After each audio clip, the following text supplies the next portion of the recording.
Hey yo, what's up everybody? If this is your first time here, well, first, thanks for watching. This is the latest installment of Known Unknowns, a series where I briefly tackle viewer questions, talk theory, and discuss ideas. Basically, a video where I cover a number of smaller topics rather than one big one the entire video. Also, big thanks to Kuro Games for sponsoring this video.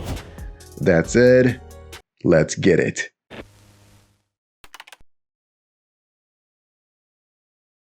So a while back, I got this comment on my video about Wuthering Waves Act 4 Segue Quest. So Zashiki-warashi is related to 2.8 somehow because Honami is part of Ashinohara, and Ashinohara primarily operates by Zashiki-warashi. Okay, so as I go ahead and start answering this question, buckle up, because to tackle this question, we will be diving into some real-world history. And for those who don't know, Ashinohara is a region in the game Wuthering Waves that is yet to be released. We actually have very limited info on Ashinohara in-game.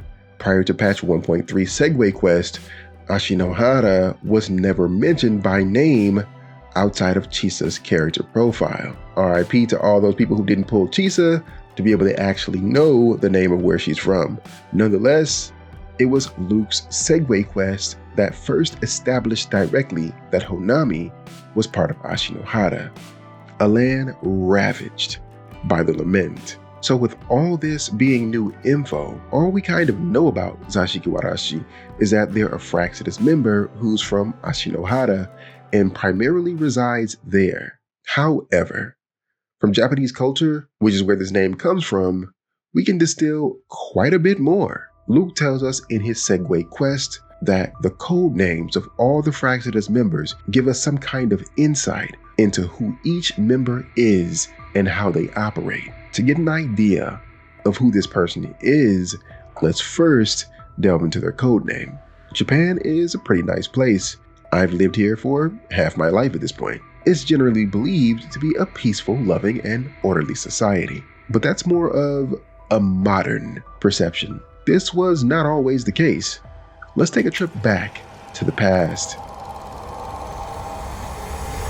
The land of the rising sun has a long history of infanticide. That's the intentional deleting of babies and small children, and that practice dates back more than 1,000 years. This practice, called usugoro, or mortar killing, was done to lessen the number of mouths to feed for poor common folk. Children who went out this way were commonly crushed with large millstones and not given an outside grave, but rather buried in the home under the floor.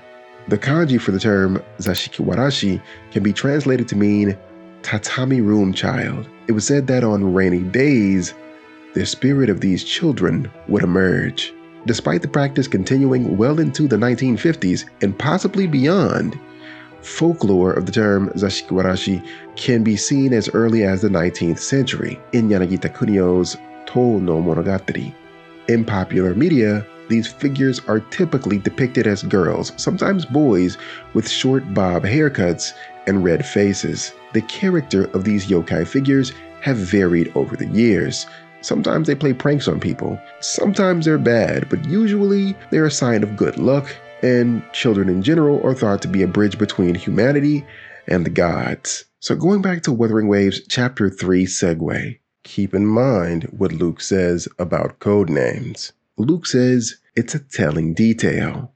A code name can reveal the owner's style, personal tastes, and even ambitions. Think about it.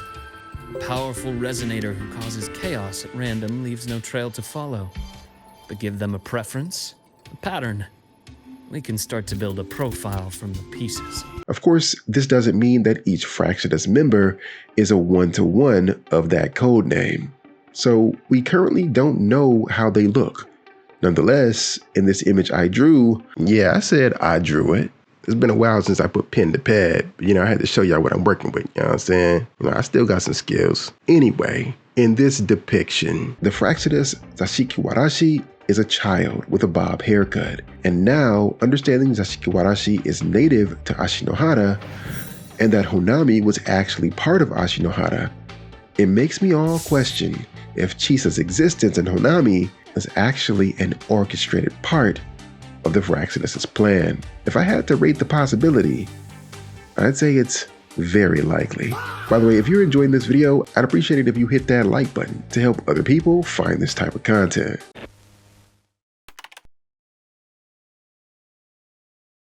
If you've played through Chapter 3, Act 4, you've already caught the scene where Sagrika gives Rover an origami cat. The origami isn't shown on screen, but what is shown is an actual black cat in the distance watching this whole conversation unfold. The significance of this cat is obviously multifaceted, with Rover being referred to as a black cat as well.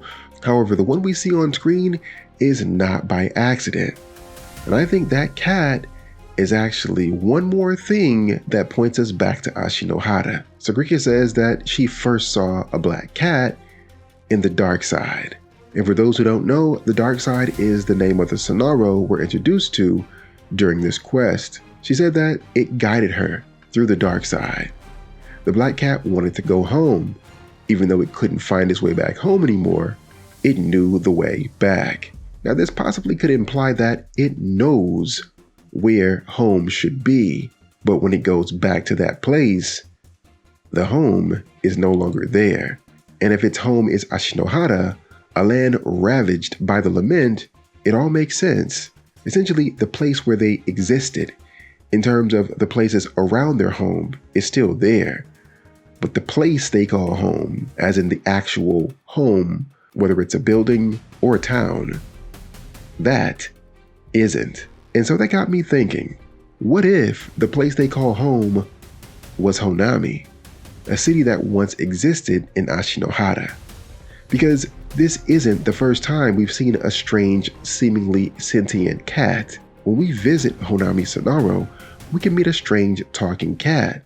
Hey, humans over there. I'm here. That's right. It's me talking.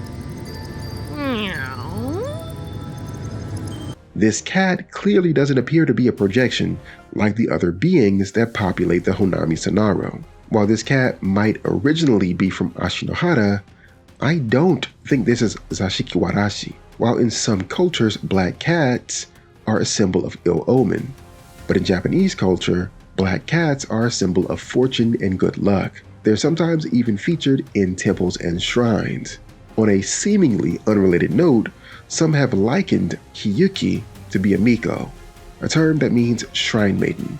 I mean, she has the colors, right? Could this black cat actually be a shrine maiden in disguise? Could this be Hiyuki? Hey, looks like we just have to wait and see, right?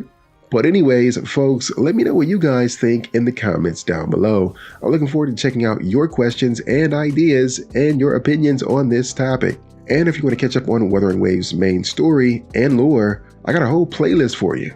Or you can just check out what YouTube thinks you'd like. Until next time, folks, I'll catch you in the waves. Peace.